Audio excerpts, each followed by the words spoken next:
The Afghan Women of Brattleboro is a 6-part podcast series by Two Daughters Productions, produced with support from Vermont Public's Made Here Fund. Learn more at vermontpublic.org/madeherefund.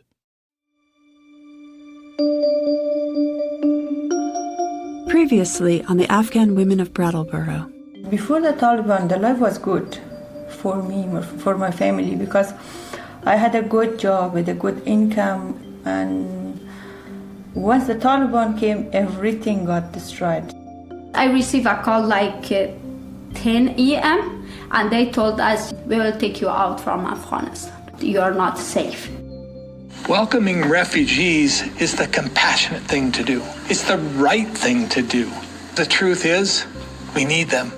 It was the first time that I heard the name of Vermont. I was thinking, is any state in the United States of America called Vermont? I just couldn't believe that here in this town of 12,000 people, there would be a significant number of Afghans who needed support. I just wanted us to survive. I'm Melissa Pine. And I'm Jennifer Sutton. Over the last 5 episodes, we've heard from Afghan women who fled their country and moved to Brattleboro, Vermont as refugees in 2022. They've experienced incredible loss, but they gradually began to rebuild their lives. They learned English and got jobs. They started driving and continued their education. They brought Afghan furnishings into their apartments so it would feel like home. Their arrival in Brattleboro brought change, not just for the women themselves, but for the locals who helped them settle in, and also for the town as a whole. This is the 6th and final episode of the Afghan Women of Brattleboro. Tremendous journey.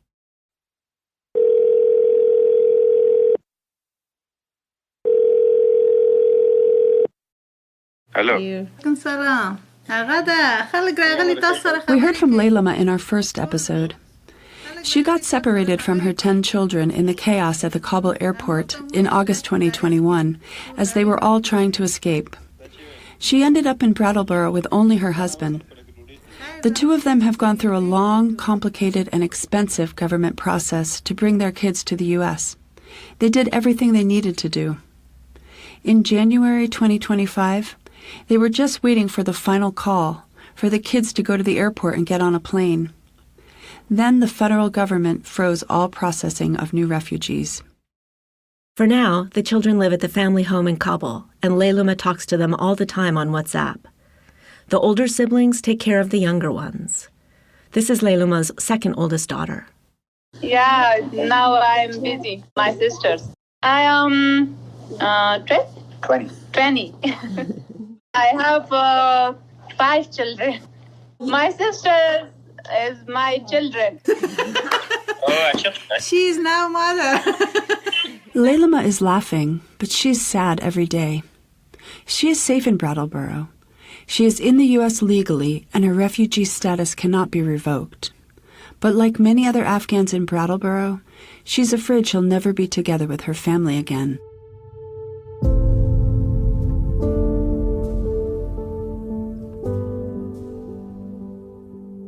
In some ways, the Afghan women who came to Brattleboro are alike. They share a homeland, culture, and religion. They all fled the Taliban, who had seized power and obliterated the rights of women and girls. But otherwise, they are different from each other. They are mothers, daughters, wives, and grandmothers. At home, they were students, military officers, artists, and homemakers. They were activists, businesswomen, journalists, and healthcare workers. They come from cities and rural villages. They speak different languages and dialects. Some of them have university degrees. Others cannot read or write. In Brattleboro, that Afghan people, they are from different parts of Afghanistan. They come from different tribes or different families, which affects their background and their lifestyle. Sohaila was one of the first Afghan women to arrive in Vermont. Helping her and others come to Brattleboro was a huge task. The story begins with Vermont itself. Years ago, leaders like Phil Scott started sounding the alarm. The state's population was aging, the workforce was shrinking, and something had to be done. Enter the Brattleboro Development Credit Corporation, BDCC, a regional nonprofit focused on economic development in the southern part of the state. BDCC wondered if refugees could help solve the problem. Resettlement has been happening in the Burlington area for decades, but was still a new idea for southern Vermont. BDCC started talking with a refugee resettlement agency called the Ethiopian Community Development Council, which has been helping refugees around the country for 40 years. An agreement was struck. The resettlement agency, also known as ECDC, not to be confused with BDCC, started making plans to open an office in Brattleboro. Melissa Bertenthal is ECDC's program director. When the decision to bring ECDC to Vermont was made, it was going to be a slow entry, as usually happens for a resettlement agency that's just opening up an office. But unfortunately, that happened around the same time that Afghanistan fell. And a lot of Afghans were sent directly to our office in a very short period of time. So it was kind of trial by fire and really one of those moments, I think, where everything felt a bit chaotic. ECDC put out a call for volunteers, and lots of people in Brattleboro showed up. One of them was Debbie Gassaway Hayward. She went to the School for International Training in Brattleboro in the early 90s and went on to work with refugees in the Philippines and Kenya. Then she came back and taught at Landmark College in Putney, Vermont for 21 years. When I came back to Brattleboro after having been overseas, I really wanted to work with refugees, and there were no refugees here in Brattleboro. So I have a career at Landmark College, and I retire, and then the next thing on the block was, oh, refugees are going to be resettled in Brattleboro. I was like, who knew? It was just like, they're here. What a perfect opportunity. The School for International Training, SIT as it's known, was one of the reasons Brattleboro was a good place for refugee resettlement. It was originally started in the 1960s as a training center for the early Peace Corps volunteers. By 2022, the school had closed most of its on-campus programs, so there was dormitory space for refugees to live in when they first arrived, before they moved into apartments. And lots of SIT alumni and retired faculty still live in the area. Jill Williams, who we heard from in a previous episode, was an early volunteer and helped launch the community center that the resettlement agency started. Many people were affiliated with SIT, so they had international experience, perhaps even in refugee work or advocacy work abroad. So many were able to bring their former careers and their skills from that. The immigration process that got Afghan refugees into the U.S. was complicated enough. Helping them get settled in Brattleboro felt even bigger. A small ECDC staff, a crowd of volunteers who'd gotten some training, but not a lot. Together, they managed to get everything done. Car rides from the airport, food to eat and winter coats to wear, signing refugees up for food stamps and Medicaid, enrolling the kids in school, finding people jobs and apartments and health care providers. And that was only the beginning. There was a lot of confusion for everyone. People were sort of freaking out, not really understanding what was going on and what they should do. There's a high level of adrenaline and mystery. Reverend Lisa Sparrow is another volunteer. She's lived in the Brattleboro area for 50 years, as a student and then a professor at SIT, then as the pastor of a local church. Less than a year after she retired from the church, she was driving to meet an Afghan family at the Manchester, New Hampshire airport. Lisa led a co-sponsorship team that helped guide the family through their first 6 months in town. There were 8 or 9 co-sponsorship teams. They sprang out of faith communities and other local groups. ECDC assigned each team to support a family with 2 or more children. Smaller families and single people got connected with individual volunteers. I don't think at the time I tracked how kind of miraculous the whole thing was, that there were so many of us and so many of them. In the beginning, in early 2022, there were about 100 Afghans living in Brattleboro. Retired SIT professors and SIT alumni developed an English language curriculum and started teaching. One of them was Gloria Cristelli, who we heard from in a previous episode. She ended up teaching Afghan women who'd never studied English before. So it was basically, who can do what? And so I had those who couldn't read and write in their own language. And I decided the best approach was to actually work with their names. So it was fun to get a couple of names that had similar letters, and then I could have them start getting words that made sense using their letters. Attendance wasn't always great. Most of Gloria's early students were traditional Afghan women. They weren't used to riding buses or walking around in public on their own. Some had little kids who were hard to wrangle. Gloria took it in stride. The word flexibility comes to mind, and creativity and a willingness to back off if things aren't working, and to take real joy in seeing progress, even if it's just a little bit of progress. Volunteers like Debbie and Lisa had to be flexible, too. They realized pretty quickly that the families they were working with needed more than just the basics, more than just sign up for this, register for that. Debbie's co-sponsorship team was helping a family of 5. My original involvement was going to be a cultural orientation to get them kind of used to the community. And over time, it morphed into more things. The children needed rides everywhere, grocery shopping, whatever, you name it. Yeah, lots of things. When the family wanted to buy a used car, Debbie took them shopping. When they were eligible to apply for green cards, Debbie helped them arrange the required medical exams. When they needed help interacting with doctors' offices, she made the calls.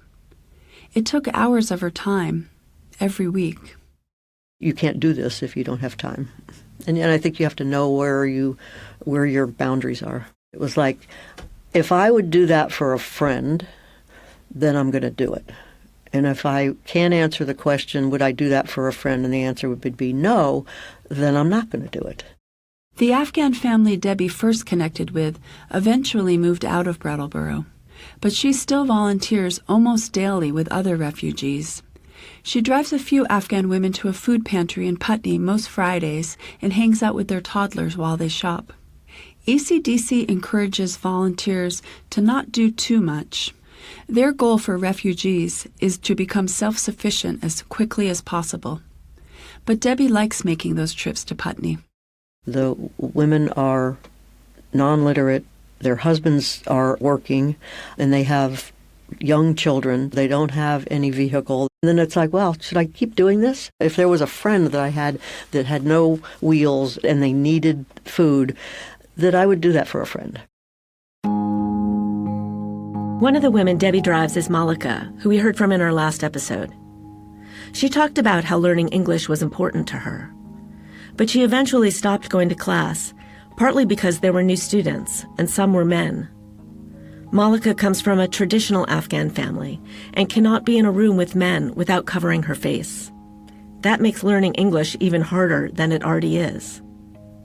Malika still practices a little at home, though. When Gloria, her teacher, visited her recently, she was impressed with some of the words Malika could say. Her husband had slaughtered a sheep, and she was cutting the pieces, intestines and brain and lungs. She was reciting those words to me. Breaking down a freshly slaughtered sheep in a second-floor Brattleboro apartment while practicing English vocabulary, it's the kind of cross-cultural moment that Gloria thinks is really great. As a native Vermonter, to me, the beauty is to gain an understanding of cultures if people have their eyes open and their hearts open to learning. Nagina, who resettled in Brattleboro a few months after Malika, is a case manager with ECDC. She sees that learning happening for Afghan families and other refugees, too. They're enjoying all of those activities, like the Brattleboro, the city itself is celebrating. I've seen families coming with their children to the Halloween parade and going to other local people in Brattleboro and just having a dinner. There have been lots of joyful connections between resettled refugees and volunteers. Melissa at ECDC says the Brattleboro community has been incredibly open to the cultures and traditions of refugees. But occasionally, there are moments of friction that can happen between people who come from different backgrounds. For example, it's common for Afghan women and men to be separate at social events, especially among more traditional families. When someone hosts a party, the women and men hang out in different rooms. At first, this created awkward moments when volunteers were invited into Afghan homes. And there were Afghan women who didn't want to change. They didn't want to interact with men.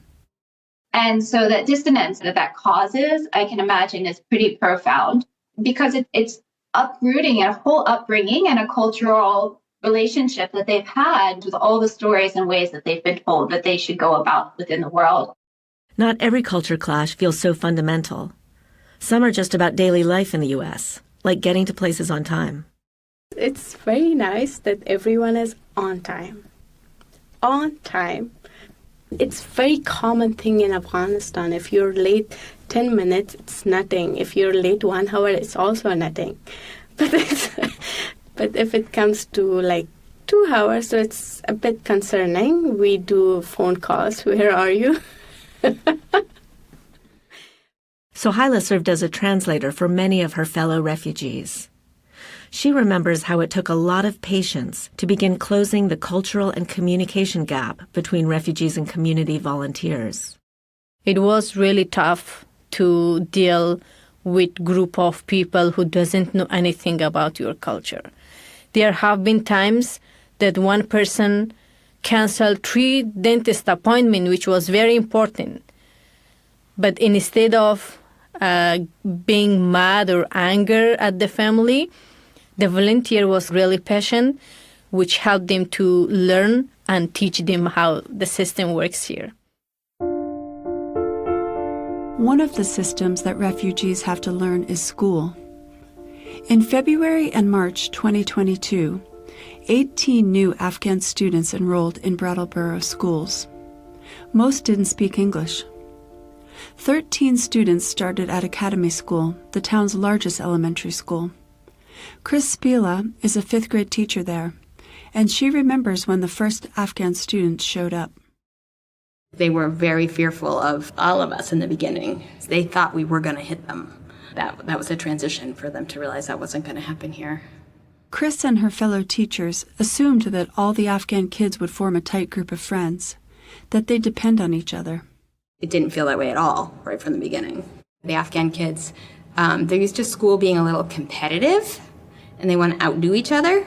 And so having them transition to school that is way more cooperative, and we're not in competition with each other. We all learn more when we work together.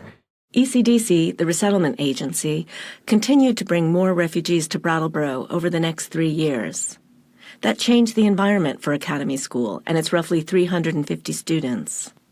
As of January 2025, there were 22 students from Afghanistan and 24 from other countries.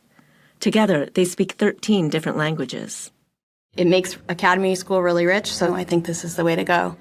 One of the things about Vermont is just how homogenous it is, right? And so I think we have this gift, this opportunity, this unique opportunity for all these kids to be exposed to all these different cultures. That's school-wide. Within Chris's 5th grade classroom, it's a lesson in collaboration and understanding. I have this phrase that I say a million times, if you want to go far, go together. I count on all the kids in the classroom to help everybody move forward. And, we really build our empathy and noticing when somebody needs extra support. Chris's situation is a little unusual. She has 21 students this year. Nearly half need English language instruction, and a third are resettled refugees. Academy School is where Brattleboro's elementary MLL teachers are based. That's multilingual learning. And Chris's classroom is one of the places where refugee students are clustered. I think people are starting to wonder if, what's the tipping point? What is too many in one room? There are other tipping points in refugee resettlement, and in Brattleboro, the big one is probably housing.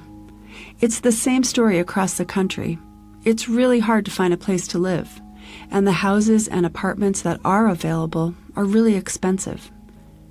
Resettled refugees in Brattleboro are signing up for food stamps and looking for housing, along with lots of other people. Resentment pops up on social media from time to time. Comments like, "It's time to put Americans first," and "Pack your bags, folks," show up on local Facebook pages. This was happening long before the federal government suspended all refugee resettlement in the U.S. The word refugee is a specific legal term, an immigration status. If someone is a refugee, they are in the U.S. legally. They arrive with nothing, and they are eligible for state benefits. Melissa, the program director at ECDC, says it's an investment not only in the refugees themselves, but in the town of Brattleboro. So it's been our intention from the start to really help new Vermonters get that assistance to take that next step so that, yes, they will start becoming part of this community and adding in ways that fulfill their dreams, but also enhance this community at large. Governor Phil Scott has said over and over that Vermont needs refugees. According to BDCC, the Economic Development Organization in Brattleboro, Windham County in southern Vermont lost about 20% of its workforce in the past 10 years. Of the roughly 380 refugees who've arrived in Brattleboro, 98% of employable adults found jobs. In 2024, they contributed nearly $5 million to the southern Vermont economy. They've been hired by more than 50 businesses in the region: food manufacturers, grocery stores, lumber mills, banks, social service agencies, and medical offices. It's always challenging to think about what would it be to hire someone who's coming from a different language and a different culture. And sure, they might have a little bit of different training, but they have such a value add that it's worth it. Not all the Afghan women we interviewed are working, but most are. They need to support themselves and their families here in Brattleboro, and also their families back in Afghanistan, where it's hard to find work and even harder to get paid. Mohammadi told us in an earlier episode about her job in Afghanistan as a nurse midwife. In Brattleboro, she got certified as a licensed nursing assistant and has a job as a phlebotomist drawing blood in a hospital lab. She's improving her English so she can go to nursing school and work her way back to being a midwife. Leiluma, whose 10 kids are still in Kabul, works in the cafeteria of a local school along with several other Afghan women.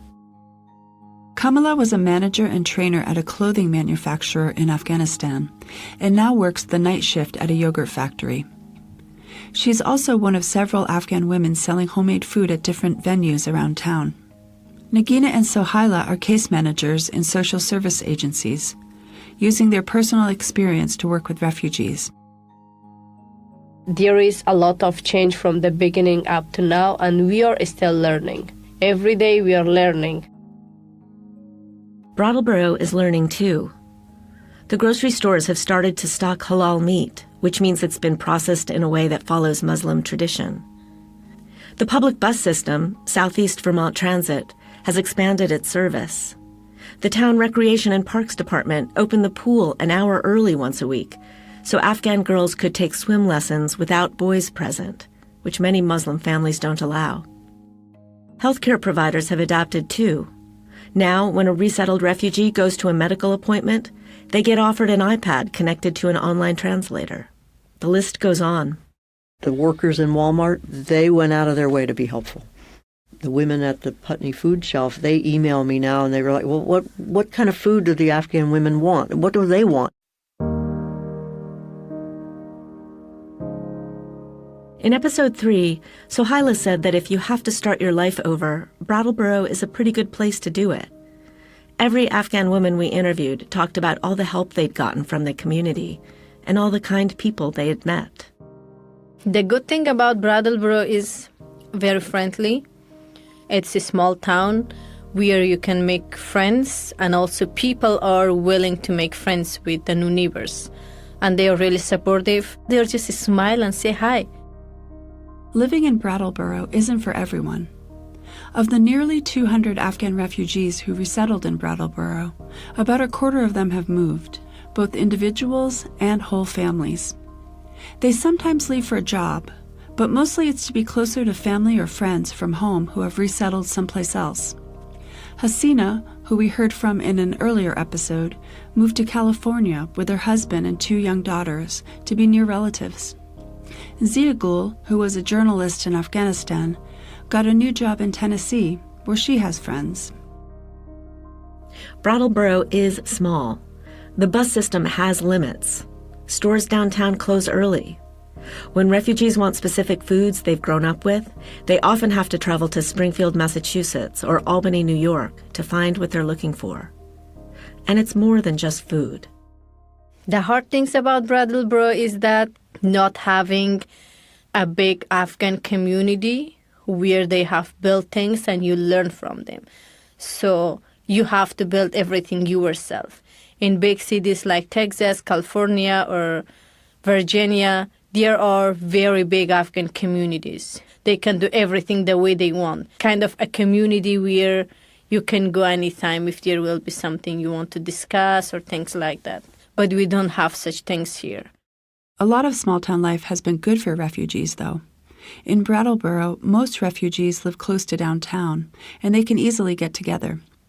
For the handful of traditional Afghan women who don't work and who aren't used to getting around in public without a man, this means they can stick together. The camaraderie that they have among themselves is really important. If they were isolated and there was no friendship there, they didn't have an Afghan friend with them, I think that would be really hard. What's especially hard is knowing that they each have family members back home who need them and who are suffering under the Taliban. Layluma does everything she can to be a long-distance parent to her 10 children, to help her 20-year-old daughter take care of the younger kids. They miss each other so much. Our life is very hard because we don't have our mom or dad. We very need our mom and dad. So our life is very hard for us.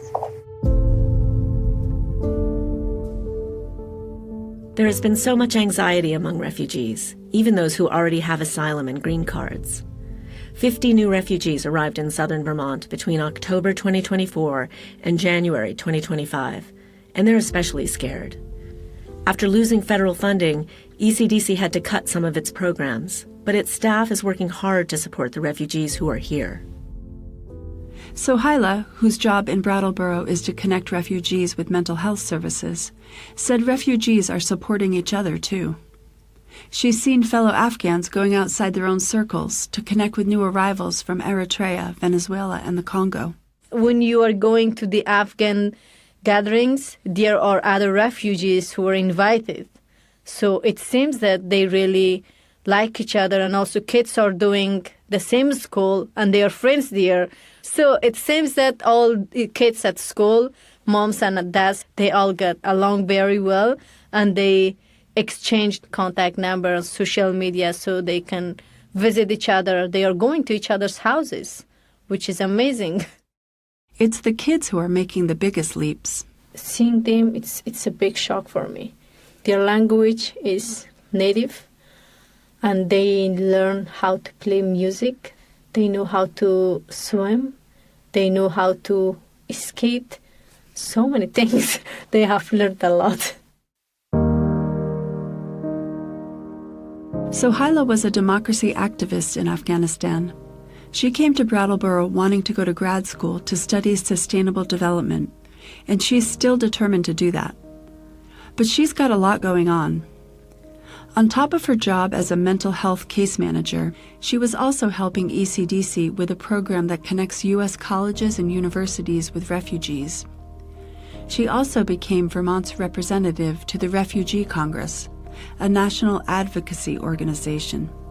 Plus, she got married last year. Other updates.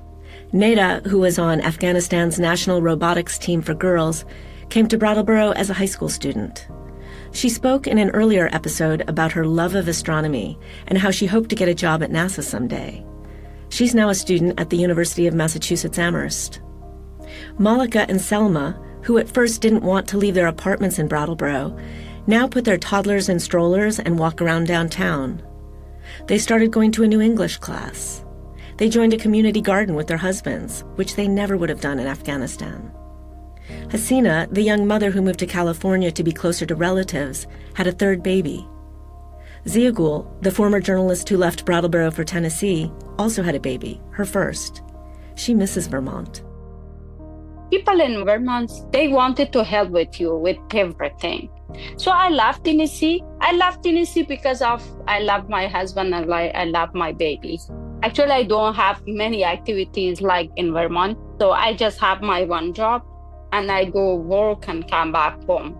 Here is people love you, but they are not like, I don't know how can I explain to you. It's different. It's totally different. In our second episode, we heard Ziagul describe Afghan women as the strongest in the world. Others have called them survivors. Jill Williams, one of the first volunteers to welcome refugees to Brattleboro back in January 22, says she got as much from them as they got from her. I feel nothing short of awe at their ability to settle into this town and to make the very best of a very grave and traumatic situation. It's just unbelievable how much of a difference the addition of these families has made in this community. I think a lot can be learned about resiliency and about support and sort of a grounding experience of what really matters. What really matters to the Afghan women of Brattleboro is safety, family, making a life that feels okay in a place that doesn't feel quite as strange as it did back when they first arrived. Are they still refugees? Some say no, others say yes. Melissa, the ECDC program director, says the word refugee can be a point of pride. There's an element of acknowledgement of what that term means. For them, they don't want to have that wiped out. They have gone through such a tremendous journey to even achieve refugee status. Down the road, they might start to refer to themselves as Vermonters, and it's our hope that even as they are refugees, they also feel that they are a Vermonter because we want to welcome them into this community. It was all a matter of time, and still it is. They all needed time to take a breath and start all over again and adjust themselves to this country and this environment. Nagina, the resettlement case manager and artist, has also been a translator and advisor for these stories. Her artwork has been shown in museums in southern Vermont, and she and other members of her mural collective, the Art Lords, have been profiled in several Vermont publications. She's doing really well in Brattleboro. But if the Taliban were ousted, she'd get on a plane to go see her family in Afghanistan in a minute.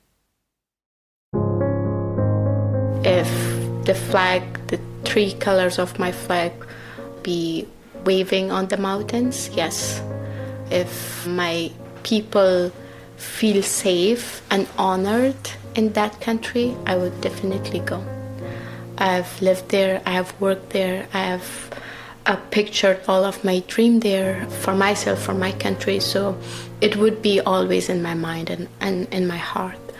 The flag, the country, the mountain, the family, the people, the stories, the villages, everything. I've been so brave to come to this country, build a new life. I love my life here. Some people say that home is not a place, it's just a person. And I believe that, and I think my home would be wherever my mom is and my family is. Still, I feel that there is my home and I built my home here. And I'm very happy for this.